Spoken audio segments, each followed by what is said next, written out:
बिस्मिल्लाहिर्रहमानिर्रहीम। कानूनी TV channel के दोस्तों को मुनसिफ अवान का सलाम पहुँचे।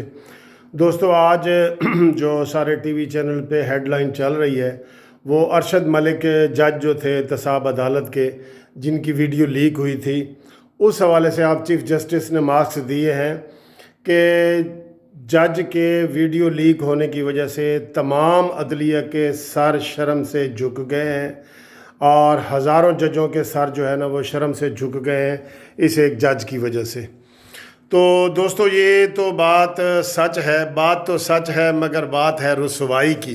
ठीक है जी, बात तो सच है मगर बात है रुसवाई की। और एक शेर अर्ज़ है कि आप ही अपनी अदाओं पे ज़रा गौर करें, हमने गर अर्ज़ की तो शिकायत होगी।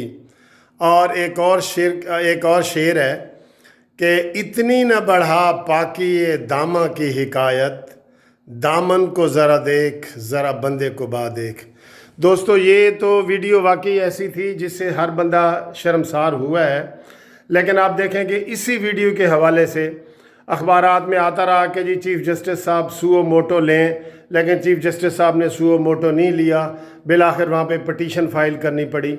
अगर ये इतनी शर्म वाली बात थी तो चीफ़ जस्टिस साहब को फौरी तौर पे जो है इसका सुओ मोटो नोटिस लेना चाहिए था। एक बात। दूसरी बात, इस एहतसाब अदालत के सर पे एक चीफ़ जस्टिस निगरान एक जज को बिठाया गया था जो सुप्रीम कोर्ट के जज थे। गालबन उनका नाम जस्टिस एजाजुल आसन है।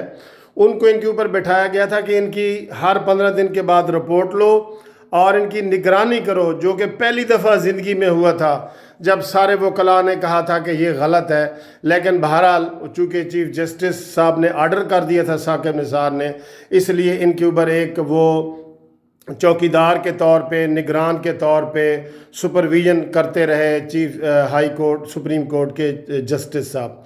तो क्या वो ज़िम्मेदार नहीं है?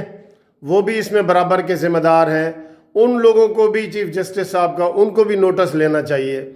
और दूसरी बात यह है कि सर अदलिया में तो ऐसे बेशुमार वाक़यात हुए हैं जिस पर हमारे सर भी शर्म से झुक गए हैं। अदलिया के तो नहीं, हमारे सर अलबत्ता शर्म से लोगों के, पाकिस्तानी कौम के, वकला के झुके हैं।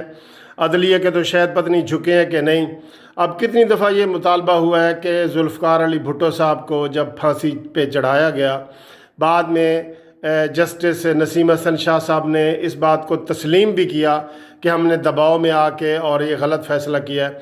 लेकिन सुप्रीम कोर्ट की तरफ से कभी भी कौम से माफ़ी नहीं मांगी गई कि जिसकी वजह से हमें शर्म आती है, और वहाँ उस वक़्त शर्म महसूस नहीं की गई।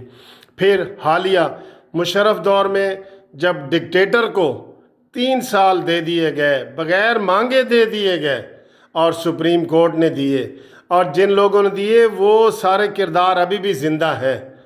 ठीक है, तो उनके ऊपर तो चीफ़ जस्टिस ने कभी ऐसे रिमार्क्स नहीं दिए कि जी सर शर्म से झुक गए हैं। एक बात। दूसरी बात है कि जिस वीडियो में सर शर्म से झुके हैं और जिसका नतीजा भी आ चुका है और ताउमर नाअहल भी साबिक वज़ीर आज़म को कर दिया गया है, तो क्या इस आर्डर के इस चीज़ से, इस वीडियो से वो आर्डर रिवर्स होगा, वो बंदा जेल से बाहर आएगा?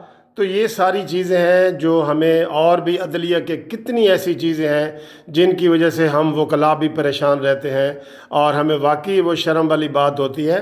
तो इसका मुदावा भी होना चाहिए, खाली खुली बयानात नहीं होने चाहिए, इसका मुदावा भी होना चाहिए। तो मेरा इसमें ये मुतालबा है कि ये वीडियो स्कैंडल जो बना है, ना सिर्फ ये कि ये जज जो है ना वो डिसमिस हो, बल्कि इसके ऊपर जो सुप्रीम कोर्ट का जस्टिस निगरान बिठाया गया था वो भी उसका मुकम्मल ज़िम्मेदार है, और उनके इस फैसला की वजह से जो नतीजा आया है वो नतीजा भी कलअदम करार दिया जाए। Thank you very much for watching this video.